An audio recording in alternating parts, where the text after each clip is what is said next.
Hi, everyone, and welcome to State of State. This podcast is presented by BetOnline, your number one source for all your betting needs. Get the latest odds, lines, and matchup reports for baseball, boxing, golf, and more.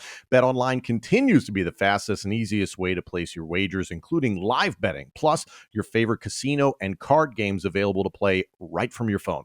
Get into the action today. Head to betonline.ag or use your mobile device to join, and be sure to use our promo code BELIEVE, that's BLEAV, to receive your 50% welcome bonus on your first deposit. State of State is presented by BetOnline, where the game starts. Also, State of State is a proud supporter of Blue White Outfitters. Blue White Outfitters was created as a retail shop meant to highlight the confidence, competitiveness, and fearlessness of the elite athletes found throughout the history of Penn State University. All sales from Blue White Outfitters directly benefit Penn State student athletes. Visit www.bluewhiteoutfitters.com today. Looking ahead to Penn State football's 2023 schedule, of course, we could go game by game and give you our win-loss projections, but what Justin and I want to do today is dive into the matchups within each game that are really going to make or break things for the Nittany Lions on the field. That's going to be critical. There's just so much that can change between now and November, December, January, if we're lucky.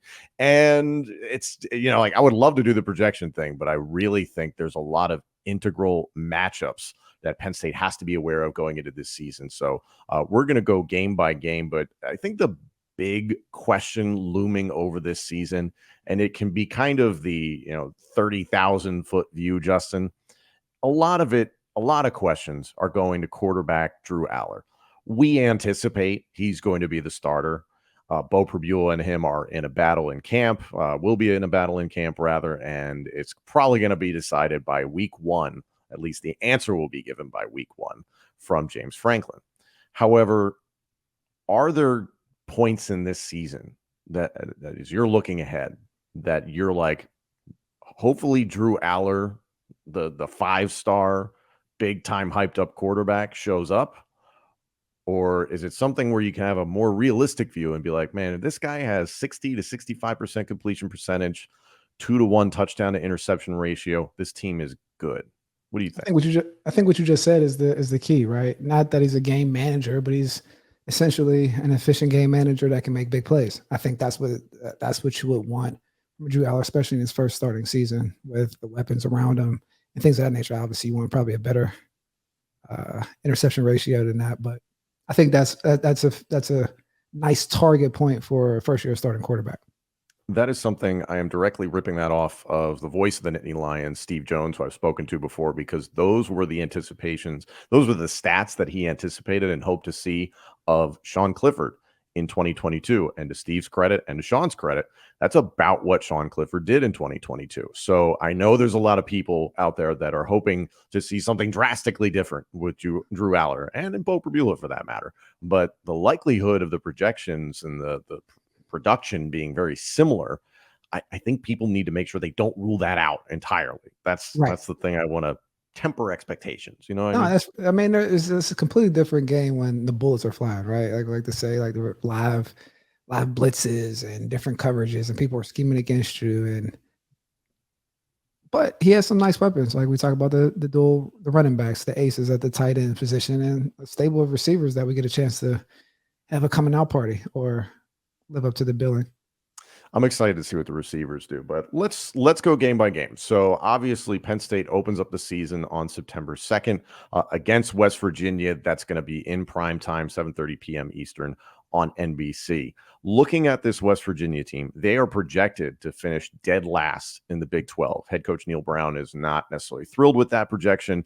They did have wins against Oklahoma and Oklahoma State in the back end of last season. Again, it's a completely different year, so it's very difficult to project these things. They believe they have a stud at running back developing. I believe his name is CJ Donaldson. If I have that name wrong, forgive me. But they are also going to be very green when it comes to quarterback. They had some turnover at that position last year. Graham Harrell was the offensive coordinator. He has since bounced, and now Neil Brown is back to calling plays. From my perspective, I do think Penn State wins this handily. I think it's competitive for a quarter, 2 quarters, but you should see Penn State flex a little bit. And even if this is something where Penn State isn't running away with it, this should be Penn State's second half and just kind of getting settled in. When you look at this matchup, what is the primary battle on the field that you think is going to make or break the game? Oh man, starting the season, I mean, I think you got to always talk about offensive and defensive line, right? Because when we think of just the skill positions and things on the perimeter, it takes some time to get the hang of things and timing, expectations, and all those different things on the external piece of the offense and defense. But we talk about upfront play, offensive line, defensive line. I think that'll be critical, especially with this offensive line coming into this season and starting to set the tone from a toughness standpoint with the running backs and with the tight end, and just making sure that you're easing the offense into the season where you're having Drew with a high confidence level, right? Like efficient passes, good in 3rd and 4, 3rd and 3, manageable type of situations to where you can continue to progress the sticks. And I think the offensive line will be a key piece in that opening game because that's your stabilizer, especially it being a night game. Everybody's going to be a little bit so kind of amped up, right? So got to make sure that everything is in line. And I think that starts with the upfront with the offensive line. I could see this, coming back to Drew Aller, I could see this going a number of different ways. And like I said, I want to temper expectations, but, assuming he's a starter, of course, I could see this being anywhere from a real clunky first couple of quarters and then a nice smooth second quarter to fireworks in the first half and then a quiet second half. Like it feels like it could be bipolar in that respect. But if you lean on the backs, kind of like you said, you feel a little more comfortable. Man, I know it's like the time of devaluing running backs, right? Like guys, the guys in the NFL. Shout out to Saquon, man. We got to touch on it. But it's like, when you talk about having special running backs or a stable of running backs and the dynamic that it brings to a football game, I mean, it's a level of toughness, and it's hard playing defense when you have threats at running back and receiver. Because it just changes the tempo of the game when you have to play sound football. They wear you down, and every once in a while they can split a long run. So I think that would be critical, especially having 2 elite running backs like Katron and Nick Singleton up there. Even in the age of the devaluing of the running backs, I think they'll be very valuable with this offense.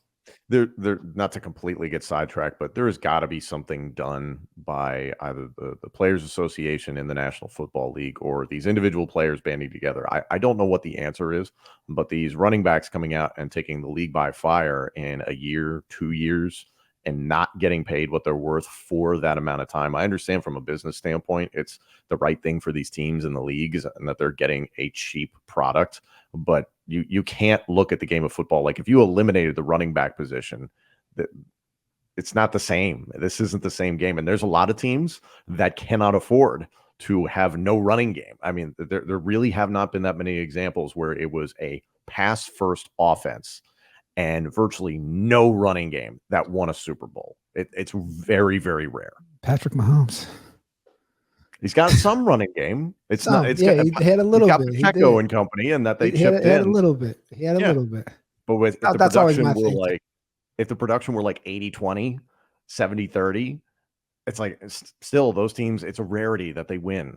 But it is, especially get down in November and December. I mean, it's the stabilizer. What you lay out, you talk about your bread and butter in football. Like, you gotta have a nice running game. It starts up front, but it gets cold in December. Yeah. Hey, as a Philadelphia Eagles fan, we love to run the football. So, there you go. Okay, back to Penn State. Sorry about that.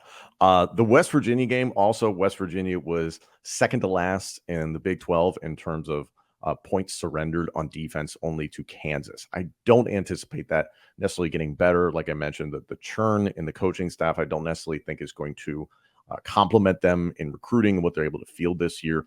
Like I said, I expect this to be competitive in the first few quarters because this is the proverbial preseason game in a lot of ways. You're shaking off rust and you know what that's all about. How difficult is it to get going in those first few quarters in week 1? Oh, it's not hard to get going. It's hard to be right and on point, right? Because you're kind of amped up. Hopefully guys are keeping their juices at a nice even level so they're not getting too tired out in the first couple quarters. But it's really like getting the groove of things, right? Like you've been practicing in the off season, 7-on-7, and now even with camps, how they come up to the first game, you're not tackling as much as you did prior. So like making sure that timing of tackling is on point and like the contact aspect of football, those are the pieces. That's why I say you want to establish the running game early. Like, make sure. Let's see if West Virginia's been doing tackling drills, because I doubt they have been to the point to tackle these type of guys on the beginning of the game. Literally opening the season against arguably the best running back tandem in America. Not great. It's not the best. Not when guys don't do as many tackling drills during training camp. Yeah. I like Penn State's chances altogether in this, in case that wasn't abundantly obvious. Sure. Week 2 at home, September 9th, against Delaware. I don't want to really spend too much time on this, and this is no disrespect to the Delaware Blue Hens. I watched them play in person last year against the University of Maine in Orono, Maine, as a matter of fact. Right. They are without quarterback Nolan Henderson, who's moved on, and they are going to have to replace his production. I believe he had 36 total touchdowns that he accounted for last year. So that's not easy, especially when you're walking into a game like this where you are double digit, maybe 3 to 4 touchdown underdogs, something like that. You've played in games like this. I can't remember the opponents that you would have played against, but you played in games like this where it's like, hey, you guys have a pretty good feeling you're going to win this game. What's the matchup that's the most important to you heading into a game like this? Man, it's funny you say that, because like the games that I play, I probably remember Buffalo my junior year. It's probably one of my worst games I ever played. Really? Why is that? Yeah, I mean, maybe just kind of what you're saying. Like, all right, we're supposed to win, being on point. Got beat for I think it was a pitch pass.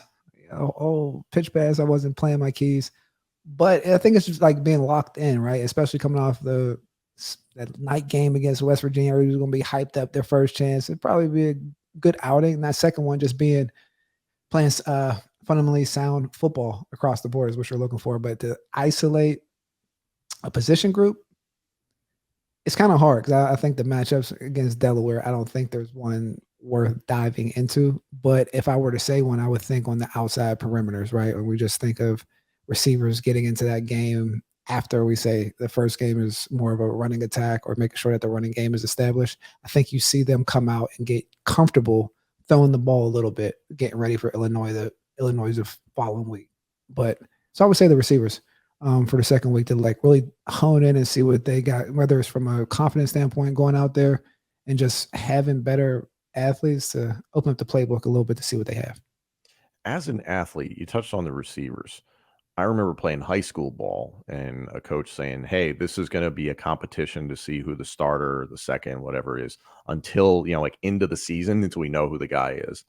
How unsteady is that feeling? I don't know if you ever personally experienced it, but how that can't be easy to go into full game action multiple weeks into the season and kind of be battling. There's probably 4, 5, 6 different guys that are going to be competing for consistent reps in the wide receiver room. Yeah, it should put you in a mentality of take advantage of every opportunity you get, right? Make the most of it, whether it's you make a catch, get up, turning some yak into the play. And I think that's the culture that they've created at Penn State, though. We talk about a competitive culture where they're used to competing on a daily basis. So to compete on Saturdays or to get on the field, hopefully should be second nature. Hopefully. We'll see. It's going to take a couple months, I think, especially Aller plus the wide receiver core figuring itself out. Not to mention competition at tight end. I want to throw that out there. I think that's going to be important as well. Week 3, September 16th at Illinois on Fox. That's a noon kickoff. This game, I know there's a lot of people out there that are nervous about this game and nervous about the game that follows at home against Iowa. But let's start with Illinois. Am I the only one who's not as nervous about this because of the talent that Illinois sent to the NFL this past NFL draft? That's fair. I mean, that's fair. I would think kind of in the same light with the guys that have gone on. They had a top 10 draft pick at corner.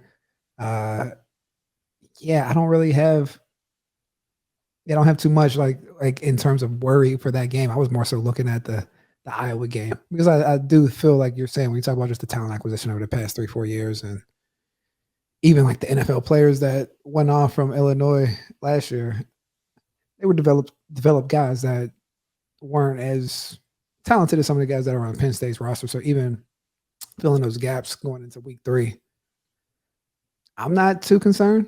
From the position standpoint, I think again we can go to the tight ends in that frame, just on a position group to lock in on and the production against Illinois from the linebacker spot. For me, I don't underestimate Brett Bielema and being ready. Hell, I attended the 9 overtime game that Penn State lost at home to Illinois. It was horrific. It I is know. the best way to describe it. It was terrible. And I think everybody within Huluba Hall and the Lash building would agree with me that it was terrible. However, this game on the road, yeah, I think it does change things a little bit. It gives Illinois a little bit of a boost. Stikowski is expected to be the starting quarterback this coming season. He got some reps last year, so they are replacing a starting quarterback. That is never a small task. And at the same time, the Brown brothers have gone on to the NFL. You have your second, third, and fourth top producing running backs back this season. So is that a three-headed monster? Who knows? We know Brett Bielema loves to run the football. I guess my only worry going into this game is that if Illinois makes this a ground game, is the interior of Penn State's defensive line prepared to handle this type of ability in week 3? Week 3, I just realized this at 11 a.m. So it's like a little time change. One of Good those, point. yeah, one of those early Yeah, games you Central get Time. up and going. So I think that you hit it right on the head with the defensive line coming out and playing a physical game, especially when the backbone of their team seems to be the running backs. So I mean, I think that's a fair assessment. Are you a fan of rivalries? Are you a fan of smack talk? Do you like to stand out from the crowd at tailgates? If so, check out Smack Apparel and see what their team has geared up for football season. Their Let There Be White tee is the perfect gear for all those famous whiteout games at Beaver Stadium. Or get straight to the point with the worst tee for all the Ohio State haters out there. Smack Apparel has the must-have tees for all your teams, including pro and college football, plus basketball, baseball. Every fan is covered. Head over to smackapparel.com and use the promo code STATE10, that's STATE10 at checkout for 10% off. Again, that's smackapparel.com, promo code STATE10 at checkout. Why we're boring when you can wear Smack. Are you looking for undeniably good hair and beard care? Then Maestro's Classic is perfect for you. Maestro's has beard washes, beard oils, beard butters, plus hair gels and pomades. It's one brand for every man. Visit maestrosclassic.com. That's MAESTROS classic.com and use our promo code STATE20. That's STATE20 at checkout for 20% off your order. Maestro's Classic, crafting a better you. We'll see how that one shakes out. I know there's a lot of people that have projected Penn State in 2023 being as bad as 8-4 or 9-3, and I think two of those losses that people think are potential are Illinois and Iowa. I don't agree with that. I don't agree with those games being losses, but I can understand why people might feel hesitant about a game like this. But personally, I have confidence. Going into week 4, as you mentioned, at home against Iowa. That's September 23rd. That's at 7:30 p.m. Eastern on CBS. This is the whiteout game for the season. You and I have covered it. This was disappointing that this was the whiteout game. Everybody was hoping it would be Michigan, but the TV networks are involved. So this is what we're getting this year, folks. But at the same time, I expect this to be a difficult game. I do expect this to be a difficult game. My anticipation is that Penn State wins it. But for me, Justin, I put a lot of stock in the fact that Iowa went out and finally got a freaking quarterback, and they got Cade McNamara, transfer from Michigan. They got Eric All at tight end, also transfer from Michigan. We know they like to run the ball. We know they like to do play action pass. And this is a very difficult game now, I think, with McNamara at the helm. It just changes things. I think Penn State can still win this thing, but how does the defense respond to a competent quarterback under center for Iowa? I think that's their bread and butter. Like, to be completely honest, the Penn State defense, excuse me, but just from a talent standpoint, schematic standpoint, and matchups, to be completely honest, when you go across the board, I think Penn State matches up pretty well with Iowa. I think my matchup would kind of be the running backs. When you talk about a sound defense that Iowa plays on a consistent year in, year out basis, separating factors most of the time has been the running back. I mean, last time we played with Saquon, he literally, I mean, basically took over the game by himself. You know what I mean? And that was the differentiating factor, especially with the top end linebackers that they had at the time, and just how they play, the style of defense that they play. So I think this will be a heavy load on the running backs. Again, another night game. Mm-hmm.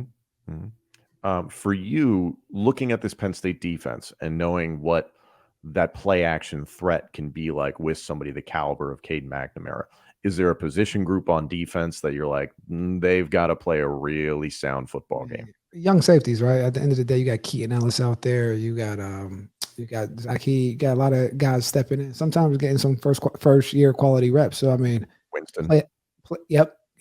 Those guys, and then I mean, I got lost my train of thought, but just making sure you stay like fundamentally sound key football from a safety standpoint. When you talk about someone like McNamara that runs like a play action type of offense that has the ability to run around a little bit, kind of gets people off their kilter. So I mean, between the safeties and the linebackers, I think that's essential to play sound football. I feel good about this game. It makes me nervous. Of course, I think Iowa is going to have a better year than last year, where their best offensive play was punting. But still, there's something about playing Iowa year after year. It just doesn't make you feel comfortable, no matter what the situation is. And I think this is a slight comparison. At worst, if Iowa really runs the football well and really makes life complicated for this Penn State defense, you see the way the wheels came off for Penn State versus Michigan last year. Now, before everybody freaks out, this is not the same type of team. This is an Iowa team nowhere close to the ability of what Michigan is. However, the scheme is very, very similar, and that is a nightmare situation for Penn State fans. So I don't expect it to get out of hand like that, but I think it's an excellent test considering you do have Michigan on the schedule this year. Very true. So that is week 4, and then into week 5, September 30th at Northwestern. The complexion of this game has changed entirely, obviously, due to recent circumstances. Pat Fitzgerald, now the former head coach of Wildcat football, due to I don't even know how to put it into words entirely, and just a scandal hazing incident, scandal that I think unfortunately is an indictment on their entire athletic department, the inaction of the front office or at the university, the athletic department, etc. It's disappointing, and I think it's something that Penn State fans can mildly relate to and see the way that something like this got out of hand. And obviously what happened at Penn State, I would say, is probably far worse, but I don't even know if we really know the extent of what happened at Northwestern. My anticipation is that this is going to be one of the worst Northwestern football teams fielded, and that they were already expected to be pretty bad going into this season. However, I've said it multiple times, playing Northwestern is like getting dragged down in terms of the play of the game. You have to play a smart, disciplined, leather helmet football game. Without Pat Fitzgerald as the head coach, I do expect his style to still be reminiscent in the way this team plays, but you also expect there to be a drop-off in talent. You expect there to be a drop-off in overall performance, and who knows what this coaching staff is really going to be able to do in 2023. So for me, I don't know what this game is going to look like now. I feel good Penn State wins, but this feels like it could be a blowout. Yeah, it's a mirror game, right? Like you got to look in the mirror, making sure that when you get there, that starting the game probably be a noon game, but in Chicago, it's going to be, like you said, low motivation, making sure that you don't fall into any traps. But that's the main thing of that game. I think the mirror is the position group, so everybody looking in the mirror and taking care of business. And just a sidebar on this entire Northwestern thing, what's your feeling about the entire situation? Because this is a program that I think a lot of people like Penn State have seen the kind of success with honor model, and then some of the things that come out about hazing, it's been ugly. Yeah, it is ugly, right? Especially when you talk about team sports and the coach, how much they know, organizational control. I come from a space where, football, we didn't do much hazing, but you talk about an NFL or different areas. Yeah, there's limits to it. It's the head coach's job to make sure that he knows everything that's going on. So I kind of leave it at that. Because it does get real sticky, and it's not a clear black and white on like who knows what, how is this going down, like who knows how things are operating. Because football operations are siloed out for that purpose, right? It's like, almost like if you want to look at it like the head coach is the mob boss, like you have someone that's in between what you got going on. So you can be abreast to things that you know, but I mean, let's be real. Like the top people in this profession make $10 million a year, and to keep their job, you have to operate with 110 guys to get them ready to go. Whatever the whatever the operation or whatever you do to get people embedded into the program. I mean, you just can't do what they were doing in today's time and just having more checks and balances. I mean, again, I leave it at that because all this stuff everything in football gets hairy. So like if we want to just start being the police of everything, I don't think anyone wants to pull back the curtain in any program. So like that's just that's just me. Yep. And listen, Penn State fans have lived this. The Penn State program has lived this, and I would say far, far worse. So Right. it's unfortunate. It's extremely ugly, and considering that Northwestern has put hundreds of millions of dollars into this program in the last handful of years, new facilities, new field, new renovations, etc. This is a big step back. Yep. So that is let's see, that is week 5. Week I can count, right? Yeah, that's week 5. Week 6 after a bye week. Picking things back up on October 14th at home against UMass. As of right now, that's a 3:30 p.m. Eastern kick. This feels very similar to the Delaware game in that you better handle UMass, and especially off a bye week.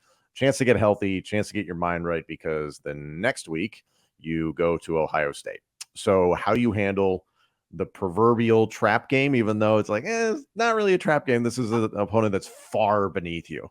I don't think it's a trap game coming off of a bye week because you're excited to kind of get out there and play and do what you need to do, get into the groove. Not that you're going to look past that Ohio State, but I need to be tight going into that next game. So like, you use it as a get the rust off from the bye week. So I'm not too concerned about the UMass game, but we can jump into the Ohio State. So you kind of like it as hey, you had a bye, you had a chance to get healthy if you need it, and then it's like, oh, you almost kind of put the training wheels back on before you face the big boys. I'm not to be disrespectful, not a tune-up game, but you know what I mean. You get out there and you run around, feel good, making sure that everything's healed up from the bye week. New plays maybe installed. Get in, get out. I always feel bad going after UMass. Our boy Adam Brenneman, played at Penn State, then he went to UMass and did some awesome things. So no disrespect against the Minutemen, no disrespect whatsoever. Okay. So, the following week, October 21st at Ohio State in the Horseshoe. I mean, lockdown you, man. That's where my eyes on at that point when we talk about the receivers versus the DB battle. I mean, specifically, not to hype it up, but a little Harrison King action. Seeing how that whole thing plays out, I think that's going to be really interesting to see. I mean, just historically, the receivers at Ohio State have been top level, and so have the defensive backs at Penn State. So see that operate with our new quarterback and the way that we approach defense. I'm excited. There's a lot of matchups, I think, that are important in this one, and I want to go one by one. Last year, the pass rush by Ohio State, stellar. JT Tuimoloau was unreal. Is Penn State's offensive line prepared to handle that this year? Yes.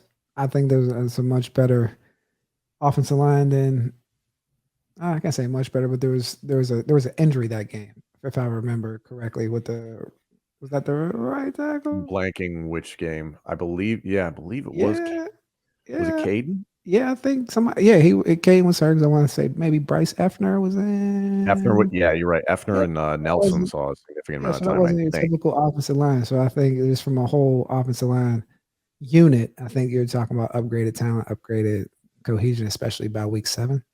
Yeah, I think there's a different outcome there. And then that game last year, a lot of turnovers. And granted, everybody's going to pin a lot of turnovers on Sean Clifford. If you really go back and you analyze the turnovers from last year, there were some things that were his fault, and there were some things that were just not his fault. Mistakes made at multiple positions that led to those things. But is Drew Aller in that position necessarily going to thrive where Sean Clifford struggled last season? Against Ohio State? Yeah.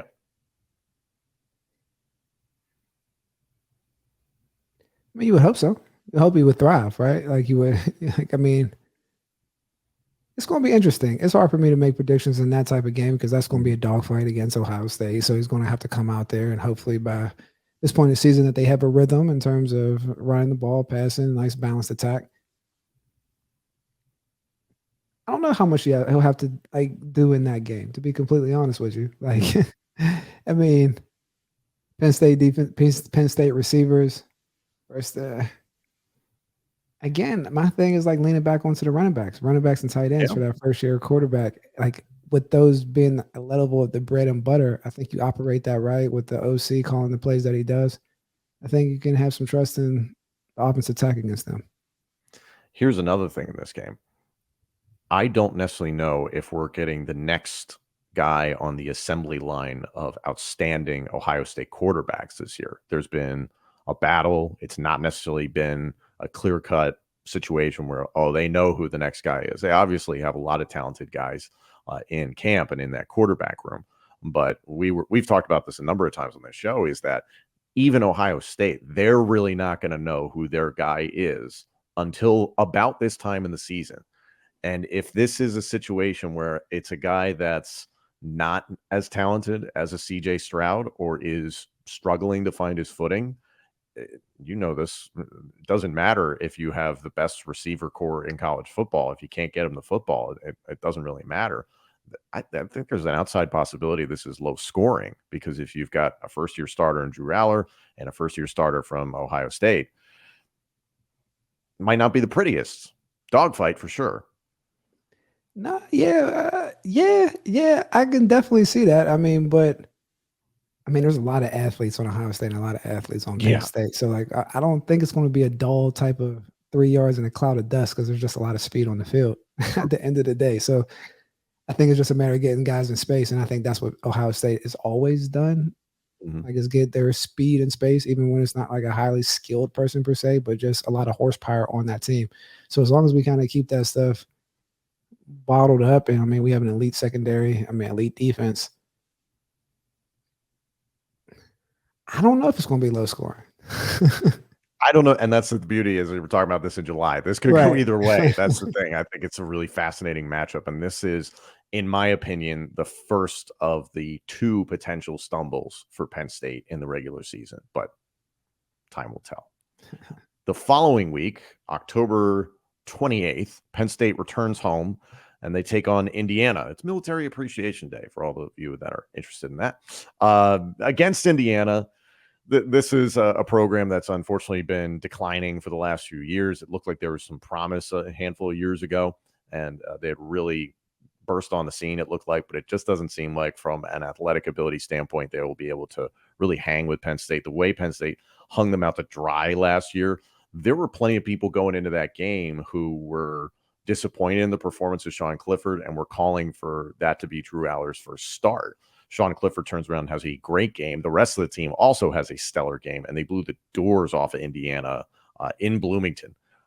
What's an important matchup for you in this game? Linebackers. I think the linebackers and quarterback, to be completely honest, because like Indiana typically has a pretty mobile quarterback that makes things happen, whether you talk about play action, moving the pocket a little bit, and just making sure they're playing assignment football and making plays, to be completely honest, because that's where I think sets the tone of kind of wiping them out of there. Yeah, I feel very similarly. And no disrespect to Indiana, I'm not going to spend a lot of time on this game. No disrespect. The next week, November 4th, on the road against Maryland. For fake rivalry. Fake rivalry, 1,000%. Shout out to my buddy Mojo Mutati, former Maryland Terrapin. Fake rivalry, not a real rivalry. Especially when the game is in Maryland, there are more Penn State fans in College Park. 100%. To me, here's the matchup: Taulia Tagovailoa versus Manny Diaz. I understand there are plenty of pundits who like what Taulia Tagovailoa could be, and everybody wants to compare him to his brother. Taulia, I think, has more physical gifts than Tua, but from a mental standpoint, when he makes mistakes, he gets very frustrated. He gets very emotional. And I didn't see him outgrow that problem last year. I think there are people who are expecting him to. I don't think there's a ton of weapons for Maryland necessarily this year. And frankly, Penn State poaches most of them. Thank you, Chop Robinson. This seems like a game where Manny Diaz's entire defense versus Taulia Tagovailoa. I like what Manny Diaz can do here. What about you? I would have to completely agree. I'm a big fan of Manny, and especially when you're talking about a quarterback like that. And just, phone fell, but sorry about that. But especially going against an offense like the Maryland Terrapins and having a little bead on what they do, because Josh Gaddis is the offensive coordinator who we know very well at Penn State and played, coached under James for a little bit and had some of the nice receivers that we've had here and did some good jobs recruiting, but understand his offense a little bit and how they attack different areas. I don't know if they have the personnel to do exactly what I know Gat likes to come out with. So I think I give the nod to Manny on that one. Yeah. And for the record, I like what head coach Mike Locksley is all about. Spent a lot of time in Alabama, appears to be a good man and have his head on his shoulders and has the program potentially going in the right direction. And I think just signed an extension there. Locksley, I think, is an outstanding head coach. I just don't see this going Maryland's way. One of the great recruiters, too. He recruited me when he was at Florida and had me committed there. There you go. There you go. Little tidbit. Next week, November 11th, at home against Michigan. This is a noon kick as part of Fox's big noon kickoff show. It is a stripe out. This is not the whiteout, people. Sorry. It's a noon game. Fox likes their primetime spot. This is the second of two potential stumbles, in my opinion. What is the matchup you're looking at in this game? Because I think, like Ohio State, there's a lot you could look at. D-line. I'm going straight with the defensive line, man. With Michigan has been one of the few programs in the whole entire country that built an identity for the past 6 years of physical smash mouth football, recruiting big guys, big players from the running back standpoint and from the offensive line. And we've seen what they've been able to do with that infrastructure of a team. So with that being said, I think it's imperative for Penn State defensive line to really show up at this game because the whole Michigan program has been built around a pretty strong running game, run attack behind the offensive line and power. So like that's where my eyes is leaning on that. What gives me angst going into Michigan games. Angst is the perfect word. Yeah. Michigan's O-line against Penn State's D-line. We've talked about it, the concerns about the interior of the Penn State defensive line. Hopefully at this point in the season, certain guys will have stepped up and they will have proven what they are or will not be going into the back end of the season. For me, has J.J. McCarthy taken the step to being more than just a mobile quarterback who's good in play action? And even that, I would say he's okay in play action. Has he taken that step to the point that he can take over a game? And I know a lot of people will point towards the game Michigan had against TCU in the college football playoff. Obviously, TCU won that game, an absolute shootout. To me, when TCU had their largest lead, I looked at the way the Michigan offense was operating, and it reminded me of Navy. It reminded me of Army, and that when they don't have a lead, they can't get back into a game. Now, a lot of things happened, and J.J. McCarthy did play well in the back end of that game, but it does beg the question, if you somehow are able to stymie this Michigan rushing attack and you put it all on J.J. McCarthy, can he beat Penn State? I don't think he can beat Penn State by himself, but I think to the point of what you're saying, in order to unlock that door to see if that question mark exists, you have to stop the run. Because like they won't stop running the ball. Like if you can't stop it. So like that's the one thing that brings me angst about Michigan is that they will not deviate from the game plan. Like they haven't deviated from the game plan of this being their attack for like the past 6 years of building the team. So anybody that's committed to that type of team building and formation, I think you stop that because it's like playing with JJ's level of a wild card where we want to open up that wild card and like see if we can stop it. Because I think once it comes to that, I think on the perimeter, even in the past years when they were running the ball up and down the field on the perimeter, it was a evenly matched game. I would say that Penn State had the the better end. I mean, you just look at the pass breakups and different stuff that they try to do on the outside. But if you don't stop the run, you don't get a chance to defend the pass. So I think that's the number one thing going into Michigan. For this one, we've talked a lot about the Michigan offense against the Penn State defense. So let's flip the field a little bit. Sure. How do you feel about Penn State basically sticking to virtually the same game plan the Michigan offense will stick to in this game, and that is don't abandon the run? I think they have to mix in a little bit, right? Michigan has a not pretty talented, very talented corner as well. The Johnson kid on the perimeter, but I mean, I think you attack them from the tight ends and open it up, and this will be a great game to have some passing attacks from the receivers. Spread them out a little bit, like when you build teams to be big, strong, and not, like, they might lack a little bit in speed in the perimeter, skill level. So like you spread them out on offense and get Nick Singleton in space, and then you also have a player that can crease them like a Katron Allen. So I think, again, that with the dynamic that Drew Allard brings in, where it's like the big play threat, and hopefully by this time of the season, the playbook's fully open and guys are rotating it and we're kind of airing it out in a balanced attack. So I actually feel pretty good about them, especially when we think about the offensive line being the brick squad being patched up. I gives me a lot of confidence in the depth that Penn State offense can roll out. Mm-hmm. And this is the point in the year where if you're able to be healthy and relatively healthy going into this game, you feel a lot better about it, because Absolutely. that's any team at this point in the year. And what point in the calendar is this? November 11th. I mean, if your team, your starting lineup, hell, your top two at each position are in relatively good health and available, you're feeling really good going into the back end of the season. After this, back home, senior day, November 18th versus Rutgers. No disrespect to Rutgers. I don't think Rutgers does very well in this game. No, but they're a physical football team, man. Yeah. Shannon's going to have them ready to play. So I think that's another, I mean, I think it's beyond a mirror game. I think you have to come out and you have to play tough against them, because like regardless of whatever the case may be, Rutgers teams play hard and they always get up for Penn State.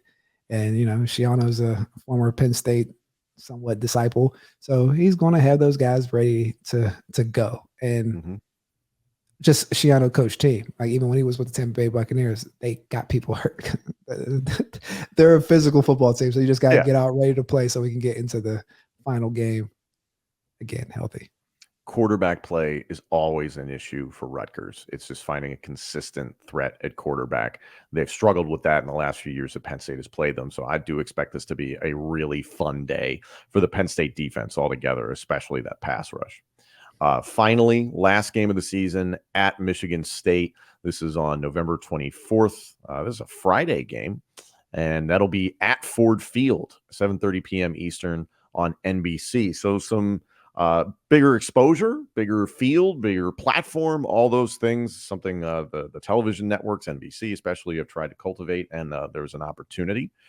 At the same time, you know, this Michigan State team, some of the departures during the offseason, a la Peyton Thorne, number one wide receiver, whose name escapes me, Jalen, I forget his last name, is off to Florida State. And man, it just feels like what Mel Tucker is going to field this year is going to be a little bit down, and that the expectations for him and what this team could be 2 years ago were something completely different than what they could be at this point in the calendar. No, I would definitely agree. I mean, playing up in Detroit, Michigan State always plays a tough game at the end of the year against Penn State. So, I mean, I don't think it's going to be a cakewalk by any means. But this is another linebacker safety game that I would think, when just their attack on how they run the football, Mel Tucker's approach to offensive game plans and things of that nature. I mean, I think it's going to be a linebacker safety type of game. Jaden Reed, excuse me, I had the name wrong. Jaden Reed and Keon Coleman. Coleman, actually, I'm sorry, I think is the one that's off to Florida State. I think I'm all over the map with that. But still, it seems like there's going to be a bit of a talent drop-off here. There's a potential for Penn State to have a big day, I think. Running the football defensively, we've got to see what they are at quarterback at this point in the year. And they are pretty good at Michigan State about putting out disciplined quarterbacks. Nobody that's really going to light the world on fire. But Peyton Thorne had some moments against Penn State in the last handful of years where he can make some moves. Obviously, he's off to, I want to say, Auburn, and there's just, I don't know. This just doesn't feel like the same Michigan State game, and especially going into 2024, 2025, where Michigan State is not even a protected opponent of Penn State, and that horrific land grant trophy. I will be very excited to see this game change, I guess, going forward. Yeah, it should be interesting. I always Yeah. like playing Michigan State to finish out the season. Yeah. But overall, looking at this schedule, and I said it before, there are people who have said they could see this team being as bad as 8-4, 9-3. And there are definitely the optimists who see them going undefeated, even 11-1 or 10-2. I tend to lean more towards the 10-2 range if I were to put money on it. And I'm not asking you to necessarily pick, winners and losers at this point in the year, but just as you look at it, and we'll get closer to how this really feels once we're into training camp, we understand who's winning the appropriate position battles, the overall health of the team, but the optimism that we keep talking about, when you really get in the weeds about these games, you can see it very clearly. And my question to you is, how do you as a team and a coaching staff not allow yourself to look ahead? Because there's definitely games on this schedule that are look past games. I mean, that's James's motto, 1-0, right? Like keeping it process oriented. And then when you're even in your process, right, coming out of a bye week, playing UMass, it's like, all right, the process is get back full tilt against UMass, but also understanding and foresight that, like, yeah, we're playing Ohio State. Because we got to remember the expectations of this season, although it is 1-0, like there's a carrot at the end of the road. Like we got to get to the playoffs and certain things of that nature. So the team, coaches are completely aware of the critical games that they need to be. I mean, need to be ready for every game, but the critical moments and where there's typically lapses with the team or wherever they might have a drop off, but making sure that they're prepared for that and having depth throughout the season when injuries do come and guys that are ready to play and fill in roles and make, key moments or key plays in the Michigan game, the Rutgers game, the Michigan State game at the end of the season. Like, I think that's what championship programs are built around. Finish. That's the important thing there. Thank you all so much for tuning in. Like, comment, subscribe, rate us. We appreciate you guys tuning in. What do you guys think are going to be the critical matchups in each game? Which ones do you like?